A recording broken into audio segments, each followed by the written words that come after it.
आज हम लोग पढ़ेंगे साउंड के बारे में कि साउंड होता क्या है। तो साउंड जो है ये एनर्जी का फॉर्म होता है जो वाइब्रेशन के जरिए सॉलिड, लिक्विड, गैस जैसे मीडियम से गुजरता है और यह कानों द्वारा सुना जाता है। जब ऑब्जेक्ट वाइब्रेट करता है तब साउंड प्रोड्यूस होता है। जब गिटार का तार तेजी से बजाते हैं तो वाइब्रेशन होता है और साउंड प्रोड्यूस होती है। ड्रम को मारने पर उसके सरफेस पे वाइब्रेशन होता है और साउंड प्रोड्यूस होती है। हमारी जो आवाज़ प्रोड्यूस होती है तो यह वोकल कॉर्ड में वाइब्रेशन की वजह से उत्पन्न होती है। अब जानते हैं साउंड प्रोड्यूस कैसे होता है। जब कोई बॉडी आगे पीछे की तरफ वाइब्रेट करती है तब साउंड प्रोड्यूस होता है। जो वाइब्रेटिंग बॉडी होती है तो उसके चारों तरफ जो मीडियम होते हैं उसको डिस्टर्ब करती है और यही डिस्टर्बेंस जो होते हैं तो साउंड वेव्स के रूप में बाहर आते हैं। वाइब्रेशन होता है टू एंड फ्रो मोशन यानी कि back and fourth motion. Sound को ट्रैवल करने के लिए एक जगह से दूसरे जगह पर मीडियम की आवश्यकता होती है और साउंड जो है सॉलिड में ये तेज ट्रैवल करता है, लिक्विड में स्लोअर होता है, गैस में साउंड की स्पीड सबसे कम होती है और साउंड वैक्यूम में ट्रैवल नहीं कर सकता है। ये अगर किसी रिंगिंग बेल को जार के अंदर रख कर और जार की हवा निकाल देते हैं तो जो आवाज़ होगी वो बाहर सुनाई नहीं देगी क्योंकि साउंड को ट्रैवल करने के लिए मीडियम की आवश्यकता होती है। अब जानते हैं टाइप्स ऑफ वेव्स के बारे में। तो जो साउंड होती है वो ट्रैवल करती है मैकेनिकल वेव के फॉर्म में। इसमें पहली है लॉन्गिट्यूडनल वेव। लॉन्गिट्यूडनल वेव्स में जो पार्टिकल ऑफ मीडियम होते हैं वाइब्रेट करते हैं parallel to the direction of wave propagation. Sound wave जो हवा में होते हैं तो ये लॉन्गिट्यूडनल होते हैं। यहाँ पे दो पार्ट्स बनते हैं, एक कंप्रेशन होता है और दूसरा रेयरफैक्शन होता है। कंप्रेशन में हाई प्रेशर और हाई डेंसिटी होती है, रेयरफैक्शन में लो प्रेशर लो डेंसिटी होती है। अब जानते हैं साउंड वेव्स के कैरेक्टरिस्टिक्स के बारे में। तो इसमें पहला है फ्रिक्वेंसी यानी कि नंबर ऑफ वाइब्रेशन पर सेकेंड, यानी एक सेकेंड में कितने नंबर ऑफ वाइब्रेशन प्रोड्यूस हुए तो इसको फ्रिक्वेंसी कहते हैं। इसकी यूनिट होती है हर्ज। फ्रिक्वेंसी ज़्यादा होगी तो पिच ज़्यादा होगा। पिच का मतलब होता है कोई साउंड कितना गहरा या फिर पतला है तो यह पिच से हमको पता लगता है।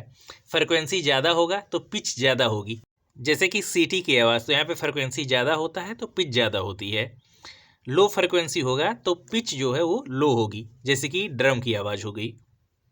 अब जानते हैं एम्पलीट्यूड के बारे में। तो एम्पलीट्यूड का मतलब होता है पार्टिकल्स का कितना मैक्सिमम डिस्प्लेसमेंट होता है मीन पोजीशन से, तो उसको एम्पलीट्यूड कहते हैं। और एम्पलीट्यूड जो है ये लाउडनेस से रिलेटेड होता है।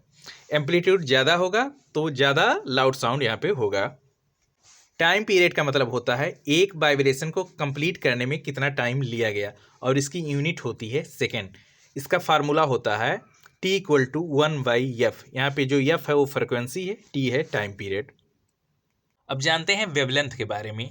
तो वेवलेंथ का मतलब होता है दो लगातार कंप्रेशन और रेयरफैक्शन के बीच में जो डिस्टेंस होता है उसको वेवलेंथ कहते हैं। इसकी यूनिट होती है मीटर। अब जानते हैं वेलोसिटी ऑफ साउंड के बारे में। तो इसका फार्मूला होता है V=f लेमडा, जहाँ पे जो f है वो फ्रिक्वेंसी है, लेमडा है वेवलेंथ। वेलोसिटी जो होती है वो डिपेंड करती है मीडियम पर। अगर सॉलिड मीडियम है तो यहाँ पे जो स्पीड होगी वो फास्टेस्ट होगी। लिक्विड के केस में स्पीड मीडियम होगी और गैसेस के केस में स्पीड जो है ये स्लोएस्ट होगी। Speed of sound in year, इसकी जो वैल्यू होती है ये 340 मीटर पर सेकेंड होती है 25 डिग्री सेल्सियस पर। अगर टेम्परेचर और ह्यूमिडिटी बढ़ेगा तो जो स्पीड है साउंड की वो बढ़ेगी। अब जानते हैं लाउडनेस और इंटेंसिटी के बारे में। तो जो लाउडनेस होता है ये एम्पलीट्यूड पर डिपेंड करता है। लाउडनेस को मेजर किया जाता है डेसिबल में और जो सेफ हियरिंग लिमिट होती है तो ये बिलो 80 डेसिबल होती है। इंटेंसिटी का मतलब होता है प्रति यूनिट एरिया में साउंड वेव्स द्वारा ले जाने वाली ऊर्जा, इसको इंटेंसिटी कहते हैं। इंटेंसिटी से हमें यह पता चलता है कोई भी आवाज़ कितनी तेज या फिर स्लो है। अब जानते हैं Audible, infrasonic and ultrasonic sounds के बारे में। तो जो ऑडिबल रेंज होता है ये 20 हर्ज से 20,000 हर्ज के बीच में होता है और जो ह्यूमन के कान के सुनने की क्षमता होती है तो यह 20 हर्ज से 20,000 हर्ज तक होती है। इंफ्रासोनिक जो होता है तो इसकी जो वैल्यू होती है ये लेस देन 20 हर्ज होती है। इसके एग्जाम्पल हैं हाथी और वेल्स, ये इंफ्रासोनिक के एग्जाम्पल हैं। अल्ट्रासोनिक वेव जो होती है तो ये 20,000 हर्ट्ज से ज़्यादा इसका रेंज होता है और इसका एग्जाम्पल है बैट्स और डॉल्फिन। अब जानते हैं रिफ्लेक्शन ऑफ साउंड के बारे में। तो साउंड फॉलो करता है लॉ ऑफ रिफ्लेक्शन को। यहाँ पे भी angle of incidence equal to angle of reflection होता है, और जो इंसिडेंट वेव्स होती हैं रिफ्लेक्टेड वे नॉर्मल, ये सेम प्लेन पर लाई करती हैं। इको का मतलब होता है प्रतिध्वनि। तो इको हम जब सुनते हैं जब कोई रिफ्लेक्टेड साउंड हमारे कानों तक 0.1 सेकेंड के बाद पहुँचती है। इको के लिए जो मिनिमम डिस्टेंस होता है तो ये 34 मीटर होता है। इको के लिए ऑब्जेक्ट का डिस्टेंस 17 मीटर के बराबर या फिर उससे ज़्यादा होना चाहिए। रिफ्लेक्शन ऑफ साउंड का यूज मेगाफोन्स, स्टेथोस्कोप, सोनार में, साउंड बोर्ड इन ऑडिटोरियम में, curve walls to focus sound, इन सब जगहों पर इसका यूज किया जाता है। रिवर्बरेशन का मतलब होता है साउंड का लगातार बने रहना, या ऐसा इसलिए होता है क्योंकि साउंड का रिपीटेड रिफ्लेक्शन होता है। हॉल्स में जो इको लाइक इफेक्ट है तो ये इसी की वजह से होता है, और इसको कम करने के लिए हम कर्टेन यानी पर्दे का यूज कर सकते हैं, कारपेट्स का यूज कर सकते हैं, एकाउस्टिक पैनल्स या फिर सॉफ्ट मटेरियल का यूज कर सकते हैं। अब जानते हैं अल्ट्रासाउंड के एप्लीकेशंस के बारे में। तो इसका यूज सोनार में किया जाता है। सोनार का मतलब होता है साउंड नेविगेशन एंड रेंजिंग।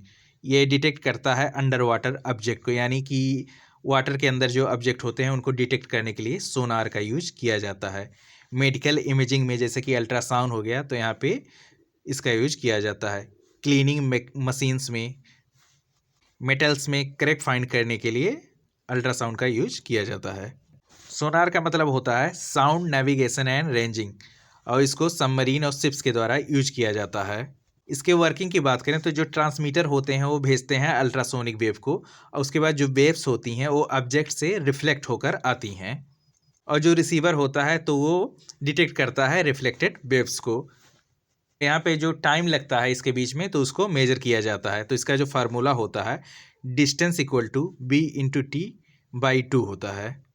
अब जानते हैं ह्यूमन ईयर के स्ट्रक्चर और उसके वर्किंग के बारे में, यानी हमारा कान काम कैसे करता है। तो इसके जो पार्ट्स होते हैं इसमें पहला होता है outer ear. Outer ear pinna plus ear canal से बना होता है। इसका काम होता है साउंड को कलेक्ट करने का, और यह इसको ईयर ड्रम पर भेजता है।